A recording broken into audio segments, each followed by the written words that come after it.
Welcome to the Spiritual Studies commentary, Q&A, back-end conversation, more personable element.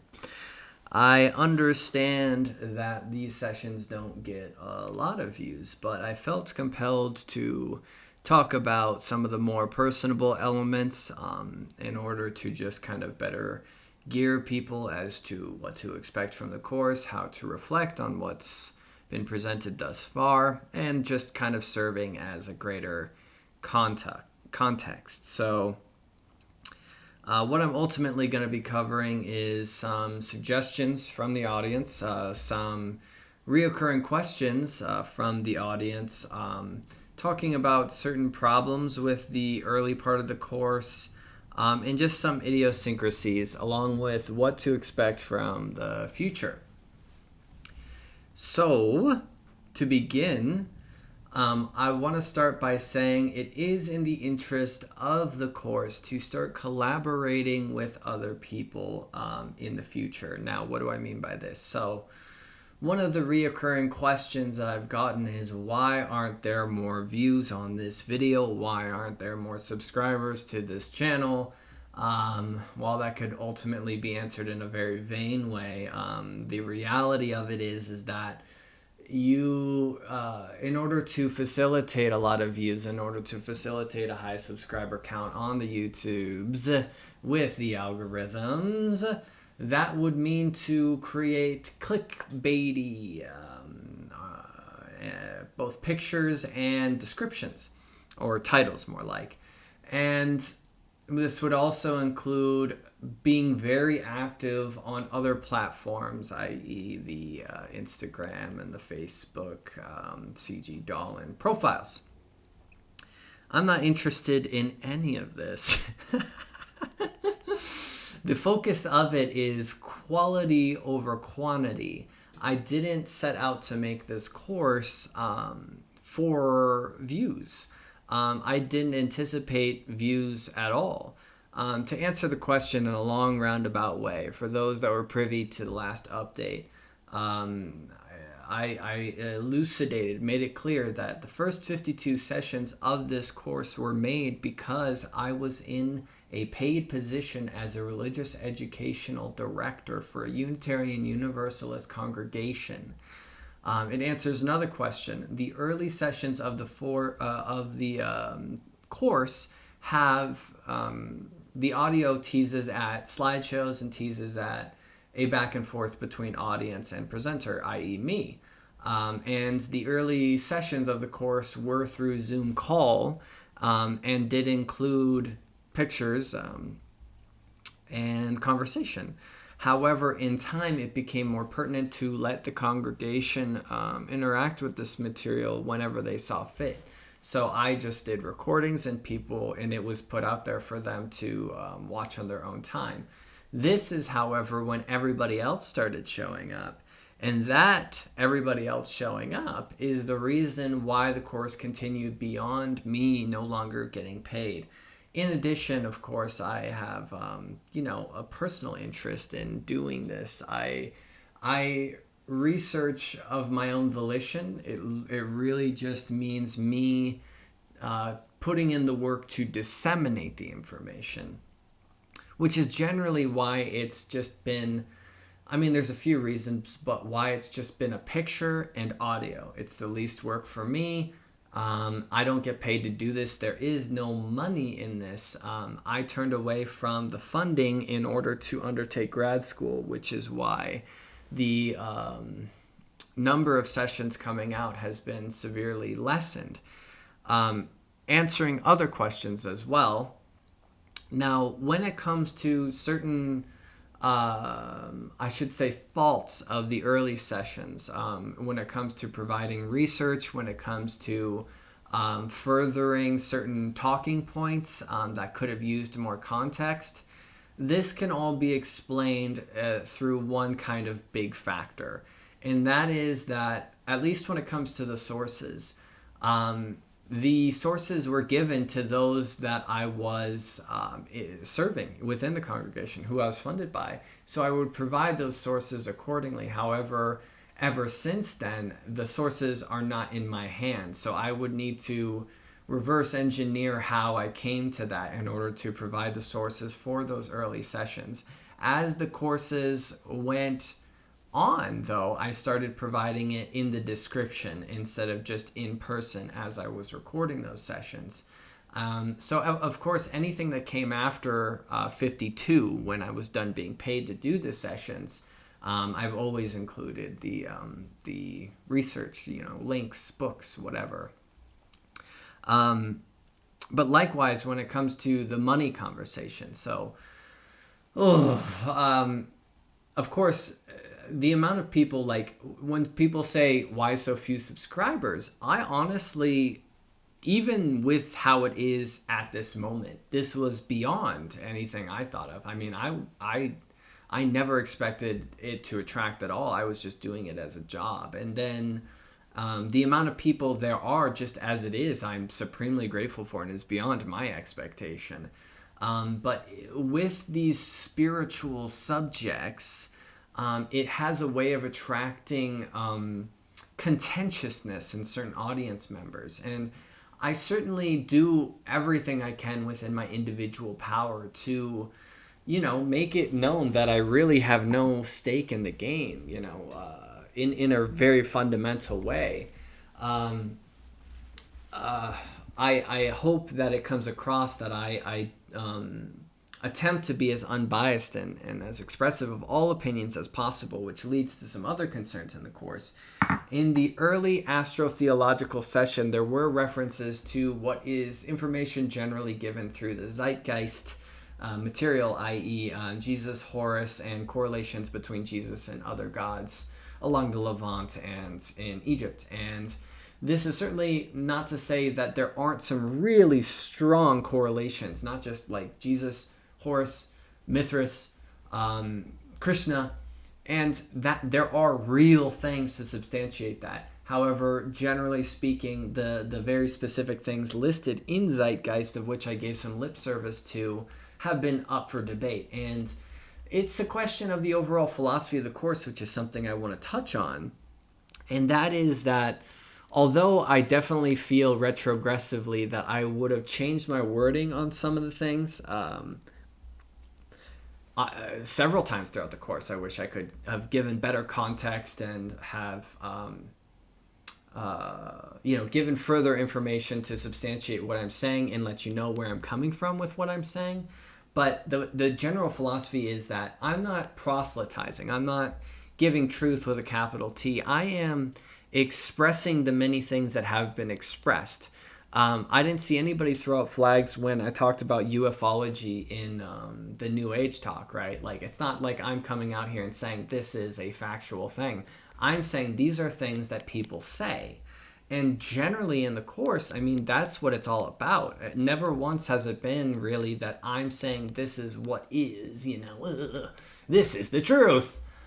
When actually it's like, here's a subject and here's all the different things that people have said. Now, I'll definitely throw shade in there, here and there. But the other limitation in the early course, especially when it comes to the challenge of pronunciations, offering different etymologies that are contentious, the challenge of it is, and that's where a lot of the highest viewed sessions are, is from the early course. And the reality as a human being in making those courses, from my end, the back end of this whole thing, is I was tasked to make a session every week. And the amount of research that I would hold myself to was, there is an impossibility in regards to how much you can do. And I have this disposition of being overly ambitious and wanting to jam way too much in to even just an hour, which is already a sizable amount of time. And so there are limits to how much I can know about every little thing that I pass by. And I certainly don't bring up anything to make a stance or to offer contentiousness. I'm just bringing it up because my process is a flurry. And basically what I was doing in those sessions is, in the flurry, I was just throwing everything at you. It's like, here's all my notes, and I just read through it and pick and choose what I'm throwing out there. And then sometimes my eyes gloss over all the context and my mind is spinning. So like, I'm not thinking in the moment, man, I should give that more context. I'm just rattling off in this kind of like autonomic cycle. So of course, I open myself up for error and, discrepancy. And I will say too that there is some hesitancy now, like ever since the 52 sessions is over and what I've done ever since then, there is some hesitancy about doing focus topics on specific beliefs, because when you do focus topics as opposed to collaborative religious topics, focus topics really make you as an individual, or me as, the speaker, this individual, stick their neck out when it comes to anything being wrong, because this is a very personable thing to be talking about people's cultural, religious, spiritual, traditional upbringings. And to be able to get it all right as somebody who hasn't grown up in every culture around the world ever is a real daunting task. And of course, I try so tediously to let it be known that I mean nothing but the uppermost respect. So if I get anything wrong, especially when it comes to the pronunciations, I can only do so much as a human being born in one specific place and born under only so much cultural backing, right? And so I would hope that any of these discrepancies that naturally arise, people would assist me in this process, assist the knowledge, assist in people looking into these subjects. Think of me as somebody who is assisting the conversation, not somebody who's bogarting the conversation. I am never going to say that I am right. I'm never going to say that I am the sole proprietor of this information. I have no right to any of this. I am someone who was born unto this world. I didn't create any of this. Well, in certain spiritual traditions, we all did, and I am one. Anyway, I didn't make this stuff up. Effectively, what it is that I'm looking, I see it, and I'm trying to share it, and I'm trying to disseminate it, and I'm trying to put the pieces together for people. So I hope in that long-winded response, you see the limitations of my position as a curator of this knowledge. And to get back onto the money thing, I want to talk, I don't get a penny for this. If you get an ad, it is YouTube. They're making money. I didn't consent to them putting ads on this channel. That's why if you're going to see an ad, it's only at the beginning and there's no ad breaks in the middle. That's where people monetize. I am not monetizing. I never want to monetize. I'm old enough to recall the days of YouTube where there was not a single ad on here. And I'm romantic about those days. So right now I'm in grad school, right? And I'm going to put out a lot more material during the summer because I'm going to have more time and I'm going to have less jobs to do. I'm going to re-enter the school year and I'm going to be done next June. But after that, right, so this next summer, it very well could be that I open this course up for funding. And what I mean by that, this is the ideal that I'm going to put right away because I've gotten some questions about this, is ultimately what I want, if I'm going to do that, if this all spells out in that way, is I want it to just be patronage, no sponsorship, no monetization, just patronage. And patronage is not tiered. It's not classism. You're not going to pay for extra rights. Everybody would simply idealistically be contributing to it because they see worth in what it is, and we all share in that together. You're funding me in what I do because you aspire it, you recognize it as having some worth, and it's not because you get an extra token, of course there's going to be thanks, that's natural, that's fair, but I don't want to open itself up to the normal ways of commerce that you see on these mediums. I just would want it to be supportive patronage, and that's it. That would be the only way I'd go about it, and that would certainly be able to provide me the time, provide me the means to live. I'm just some poor grad student, man. You know, I've had odd jobs here and there. I'm not born into anything. You know, I was born pretty rough.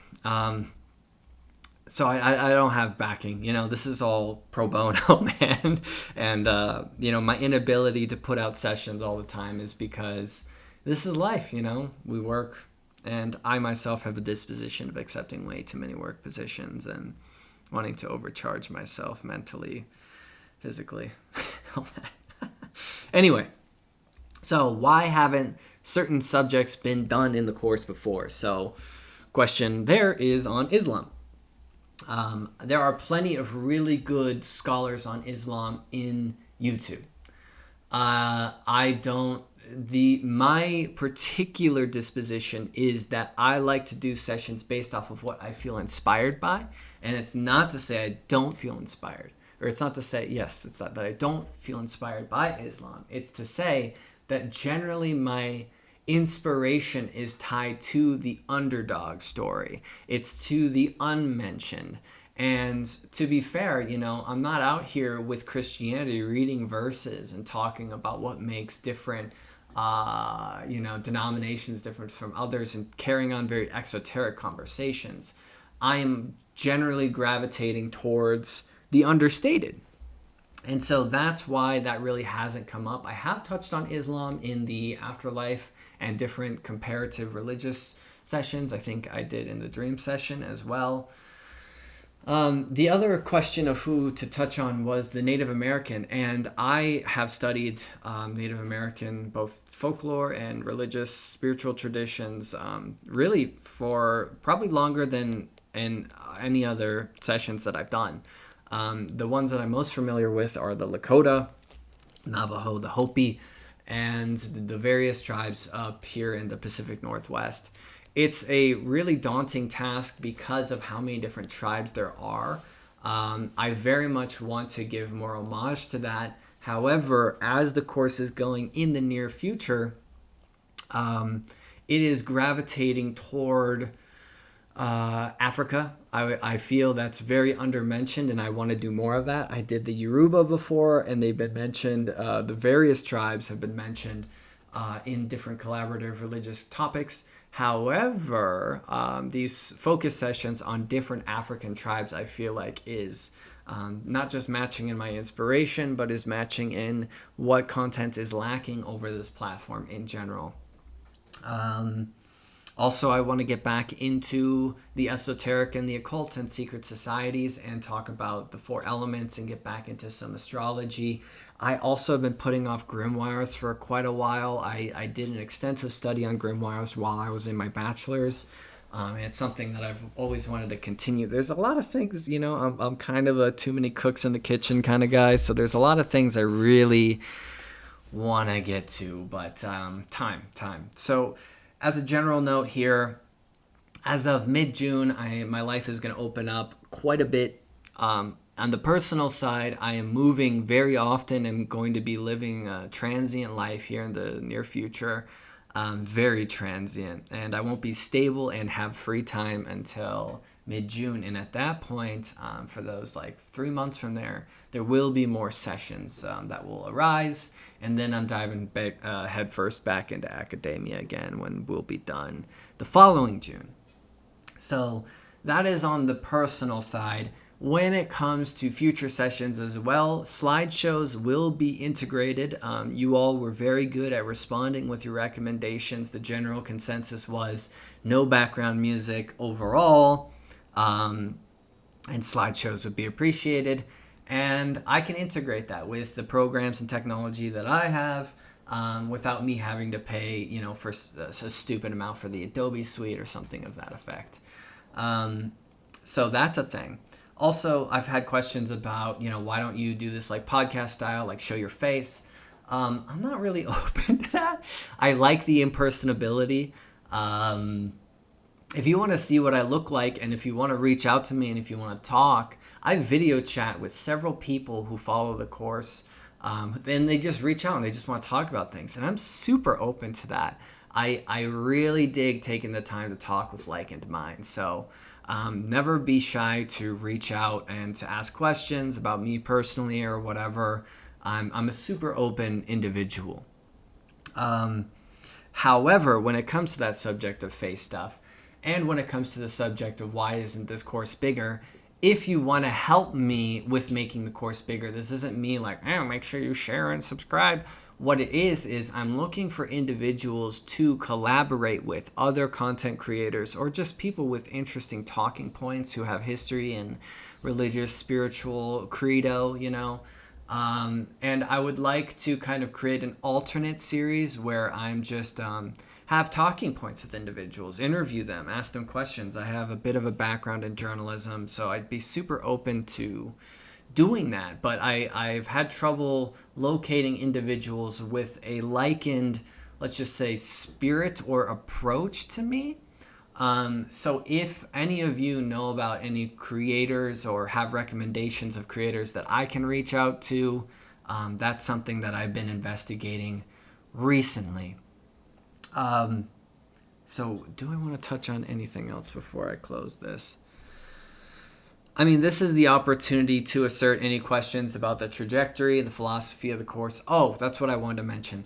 The philosophy of the early part of the course is that I was teaching recovering Catholics, so everything is always contrasted with how it relates to Christianity because of that fact.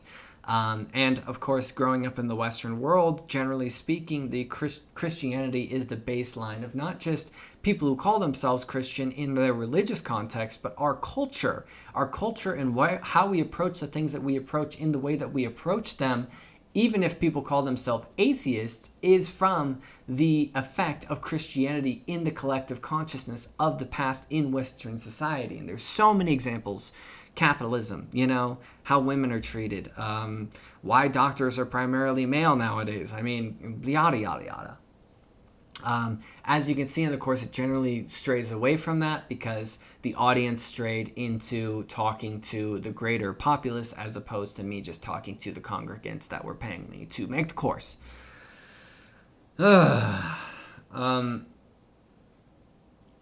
Anyhow, I think I can close at that.